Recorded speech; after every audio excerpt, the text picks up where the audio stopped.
Hey, welcome back to Childcare Confidential. I'm your host, Jessica Hampton, and this is my lovely co-host, Katy Dink. Hello. We may have been dancing in the background during that intro, so caught a little off guard today.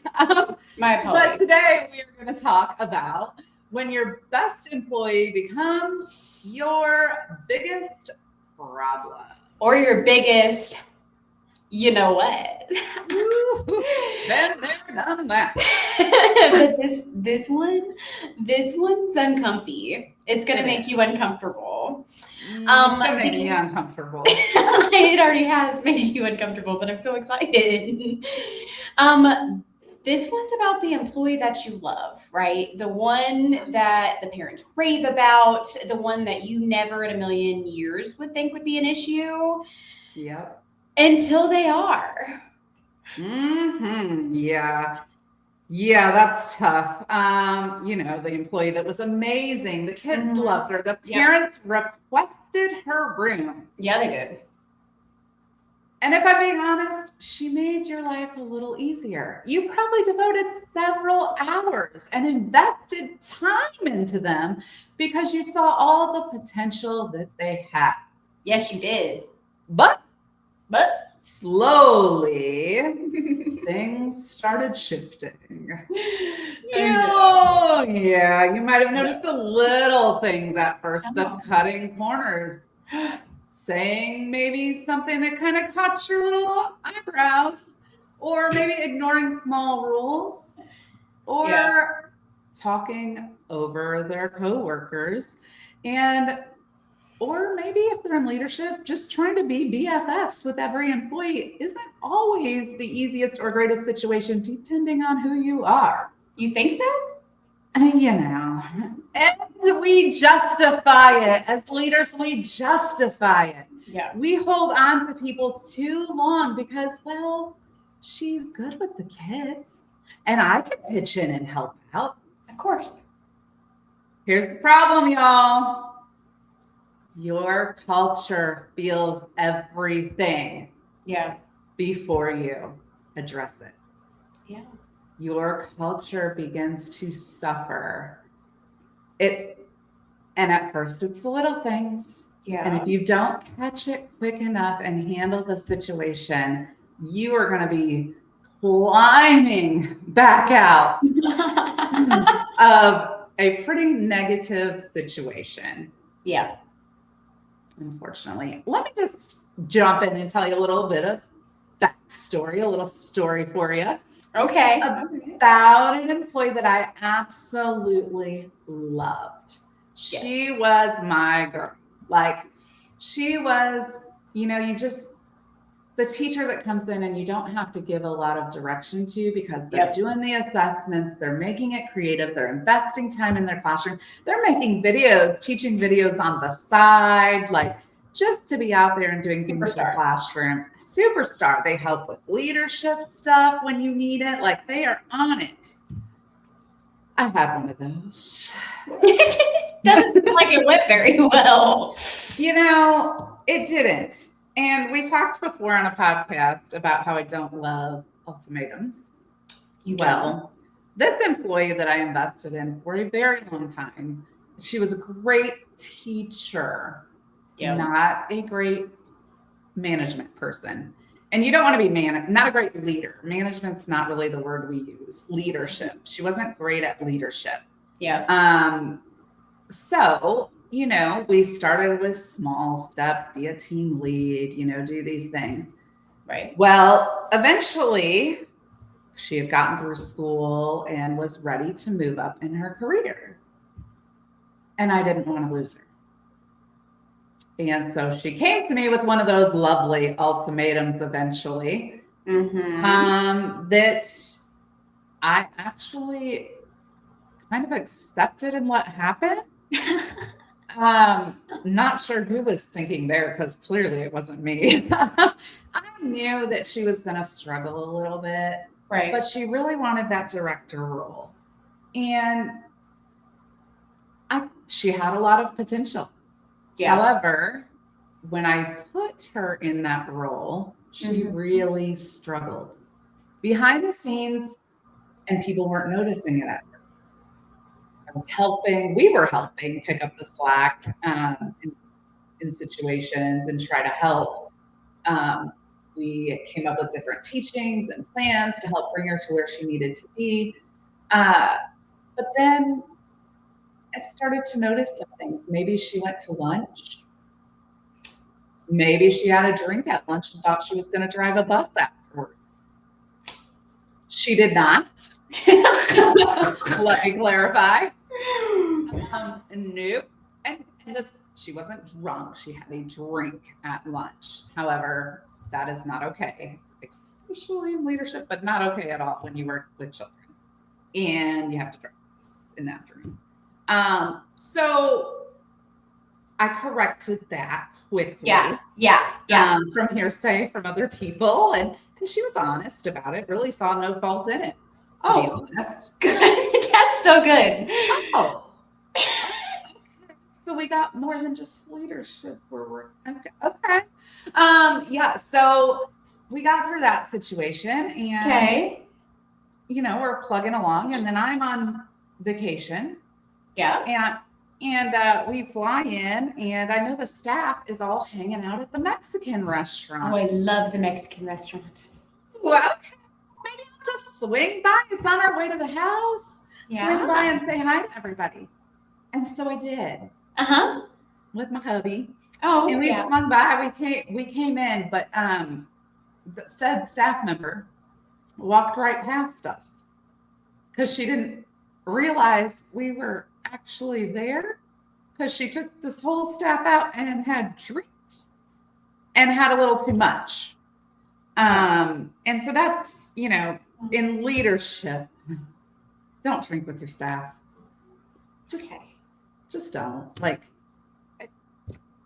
Especially not too much if you do. I was going to say, maybe just know your limits. No kids present, so nothing that was endangered in that way. But it brought about a culture that's okay. And it really ate me alive, to be honest. Did it? When it really did. We went in and sat down at the Mexican restaurant. Okay. And they came back in afterwards, didn't even know. And I'm like, they just, okay. So I ended up actually taking her home that evening because I was like, yeah, let me just drive you home. Not what I had planned. No. But we're there for people first. And we had some hard conversations about how that's not leadership. And it really stinks because I had this teacher with a lot of amazing potential who pushed and pushed to be in a role she wasn't ready for. Now, I was not being the best leader I could be by allowing her to step into that role, even though she wasn't ready. What I should have done is go ahead and let her leave and experience that somewhere else, because she was going to be leaving for a director position. Experience that somewhere else and protected our culture at our school. However, I made a bad leadership call in that situation. And I was trying to be sympathetic, understanding. She's got potential. We can grow this. And in the end, it just hurt me and us as a school. It hurt our culture. We had to come back a lot from that. Yeah. But it was tough. And, to this day, nobody knows who I'm talking about. We've had different people in leadership and different roles. But they left eventually because we were going to demote them to a different role. And they didn't want that. So they ended up leaving anyways. So all I did was hurt the school, really. All I did, I prolonged the situation by just not calling everyone. But ended up leaving eventually, actually, to go become a teacher role in a different school, which is honestly the best call for them. That's where they should have stayed. They shine very bright in that role. They shine very, very bright in that role. Amazing teacher. Yes.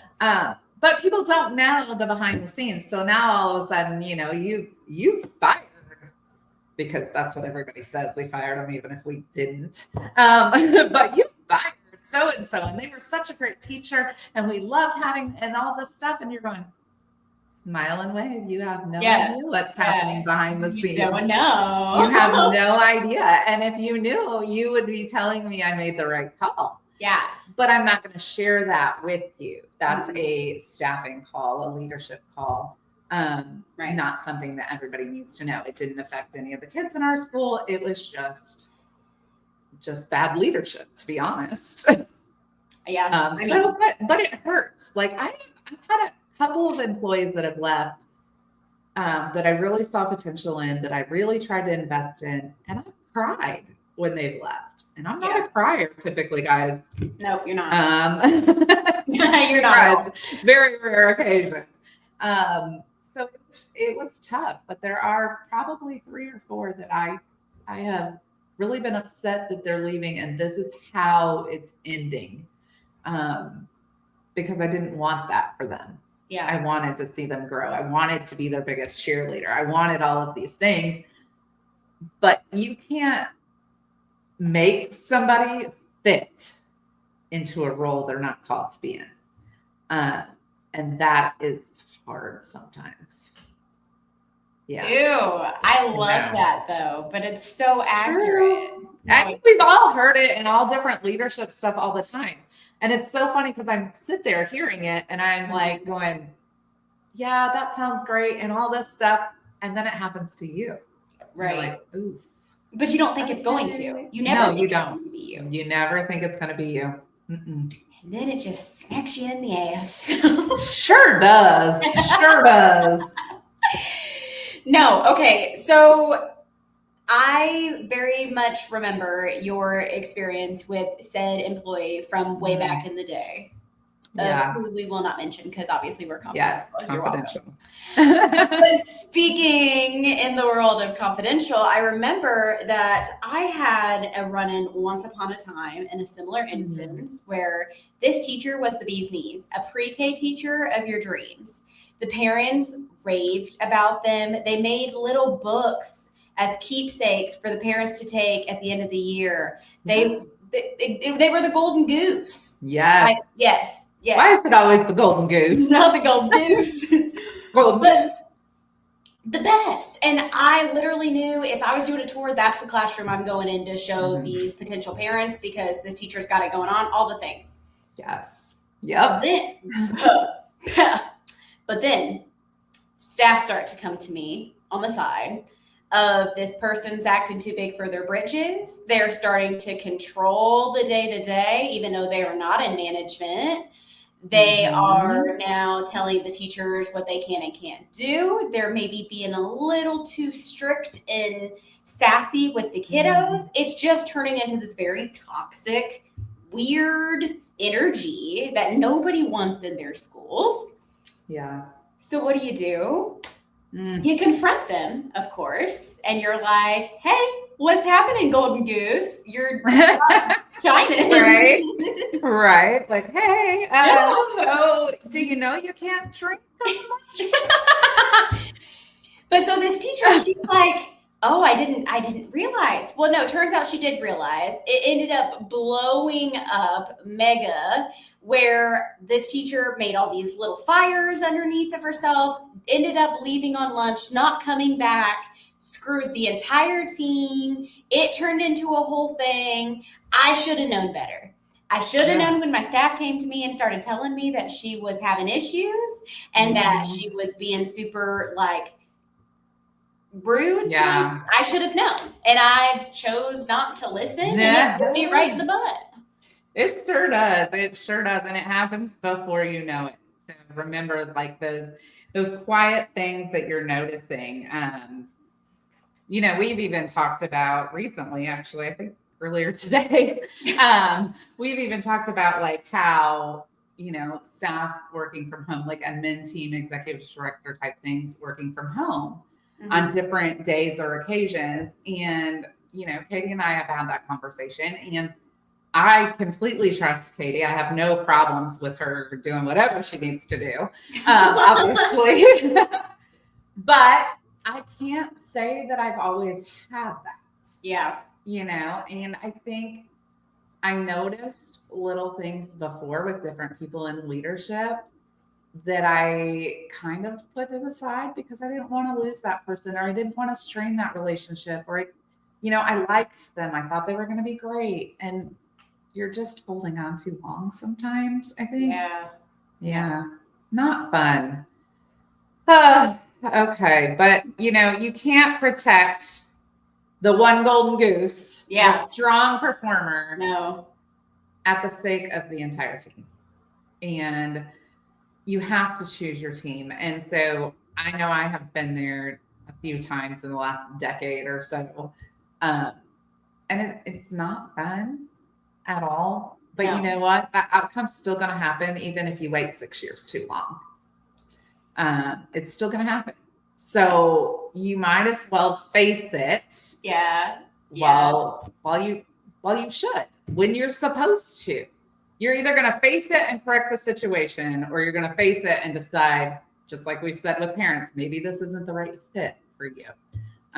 But one way or another, that situation will come to an end eventually. Well, yes. There's also a teaching moment, though, behind all of it, too. Yeah, I'm more so talking about like when they don't learn from the teaching moment. You know how many times that happens. I meant more so there's a teaching moment for us in leadership, Jess. Not so much the employee that's just going to have to go find where they shine. And sometimes you shine in different places than our schools. Okay. Well, a toxic high performer is going to be more damaging than a struggling employee. And the second that you continuously give that special attention to the person who is bringing down your team, your staff are no longer going to have the respect for you. They aren't. That is true. They're going to think there's no consequences. Just that's your favorite thing. You tell me on like a daily basis that if there's not consequences, there's no way for them to learn to do better. And then I'm constantly going to come in and be in superhero mode. And that's not fair either. No, it's not fair. And there has to be consequence is kind of a strong word, but there has to be like a plan to fix whatever's happening. You mean like not drinking? Like you have to write down, please don't drink at lunchtime. Maybe I didn't add that into my handbook, but you know what? I'm going to just make a note right now. Oh, please. The fun thing about Childcare Confidential is we are always learning. And right now I'm making a note, put drinking at lunch not allowed in handbook. Good. Yes. And then they can never say that we never told them. Yes. All of our staff listening, because we know how you love to make fun of us on here. No drinking allowed at lunch break, just so everybody knows. Also, just a tidbit, because we like to find humor in every aspect of life. That is how we decide to live. Jess and I did have to make an amendment this past year to our staff handbook policy that said teachers had to wear a bra when wearing tight shirts because some of our staff said, well, where does it say that? I mean, I'm all about free, though, whatever. But maybe not at work. Could we keep, if it moves, tie it down, y'all. Best philosophy I can offer you. But yeah, so if you didn't know, now you do, that you should wear bras and not drink while working with children. I mean, common sense says you're going to jump up and down when you're working with you may not want them to hit you in the face. I don't know. But experiences come up and we're all learning. And that's part of Childcare Confidential and why we started this is because we feel like we're all learning and we can learn from each other. So quick plug for the vault that's coming up soon. Make sure you get connected in our group and we connect, at least once a month, and then we'll do side calls as well and different things. But we have been working for about a year on this project. Yes. And we are excited it's finally coming together.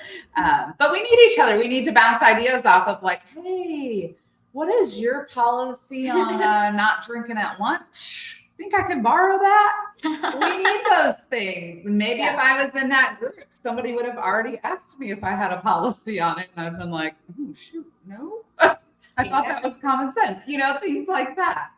So it's important to not only grow your schools, but grow the people around you. Invest in people. Yeah. Big deal, big time. But like we said earlier, it seems like a lot of the high performers do end up being the toxic person. And I kind of wonder why. Yeah. I mean, your team is suffering, wondering if it's okay to be that way. They're Right. struggling with, like, hey, did she not hear when I said that this person's causing a problem, or are they just ignoring me? I'll be honest. Which I am always honest. But I'll be honest, like, if a team member comes to me and complains about another team member, I'm going to take it with a grain of salt. Like, sometimes people just don't like somebody and they want to complain about something. So, I'm going to watch and evaluate before I just jump to, like, calling them into the office and, like, let's go on this. I probably heard from 4 people that day that was like, hey, so somebody had a fun time at lunch. And then I was like, wait, what?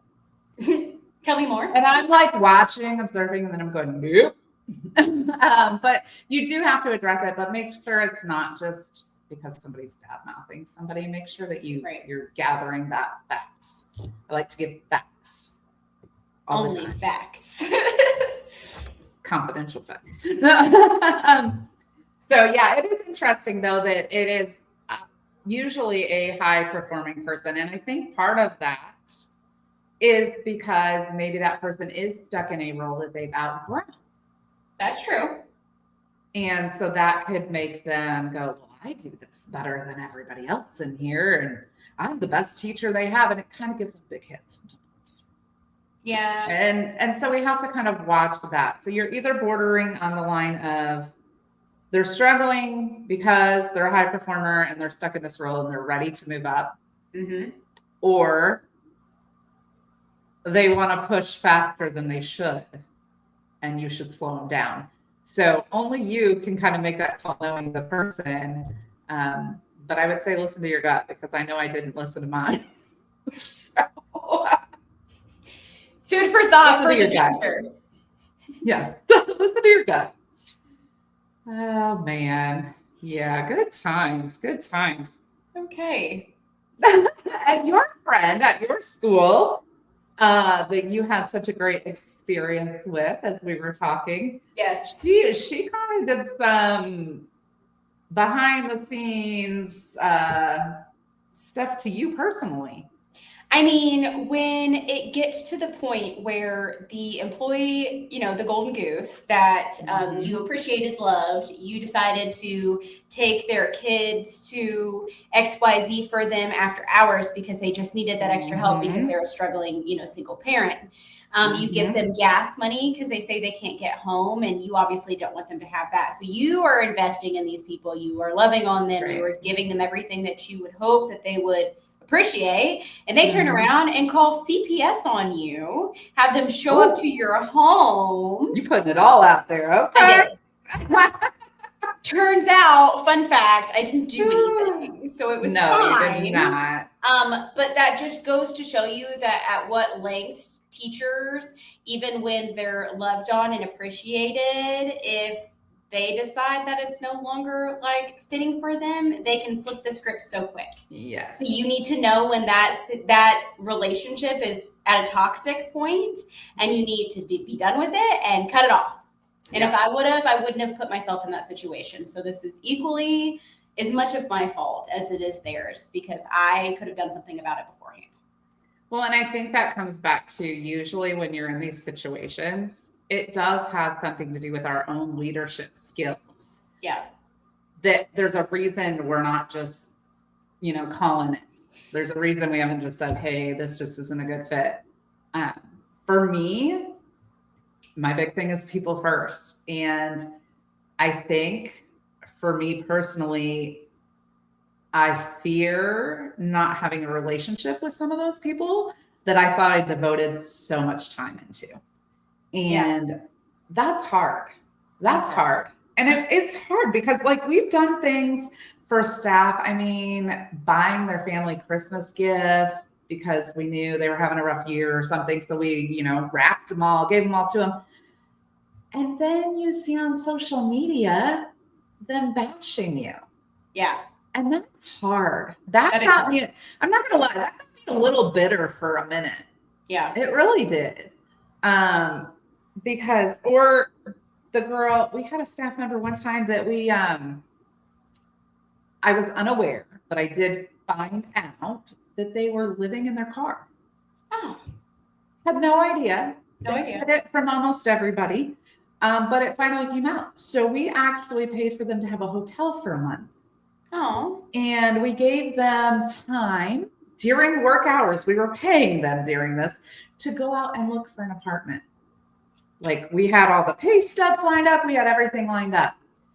Well, it had been a month into it and still no apartment, but I'm paying her to go look. And so I had to put an end date on that free hotel stay. So I gave her, you know, a little bit of time, and she ended up leaving right after that and telling everybody that I didn't care about mental health. And I'm going, out of my own pocket, not the school money, out of my pocket, I just bought you a hotel room for over a month and paid you on the job to go look for an apartment. You chose not to help yourself. Right. At that point, because you had all the pay stubs, all the work history. I was jumping in and helping.